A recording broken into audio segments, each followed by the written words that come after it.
শুনছনি ভাই শুনছনি ভাই শুনছনি ভাই নির্বাচনের এই নীতি গণতন্ত্রের নতুন ধারায় আইছে পিয়ার পদ্ধতি এইবার কারো ভোটের সংখ্যা বেকার বিফল যাবে না পিয়ার হলে নতুন কেউ আর স্বৈরাচারী হবে না। আপনার কথা ঠিক হলো না, এইটা কেমন বন্দনা? পিয়ার হইল ষড়যন্ত্রের নতুন একটা নমুনা। এইটা একটা নতুন ধান্দা এমপি হইবার লাগিয়া, ছোট দলের বাচ্চারা তাই উঠছে দেখো জাগিয়া।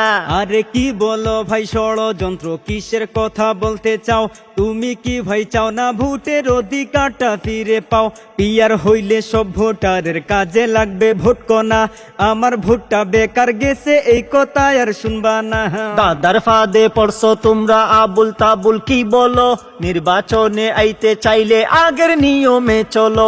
আমরা হলাম পুরানা দল, অভিজ্ঞতা আছে খুব, গদি পাওয়ার লাগি তোমরা পিয়ার খালে দিচ্ছ ডুব। মাথা তুমগো গেছে রে ভাই, পুরান চিন্তা করছো কেন? চান্দাবাজদের মতো দেখি করছো শুধু ঘ্যান আর ঘ্যান, বাস্তবতা বোঝার সময় আইছে দেখো দুয়ারে। পিয়ার হইলে জালিম গুলো যাইব ঠিকই খুঁড়ে। তোমার কথায় যুক্তি আছে তবু মন তো মানছে না, এমন নতুন নিয়ম নীতি আগে কোথাও দেখছি না। হাল জামানার গণতন্ত্রে কত কিছু বিদ্যমান, আমরা কি আর এত কিছু রাখতে পারি সঠিক জ্ঞান?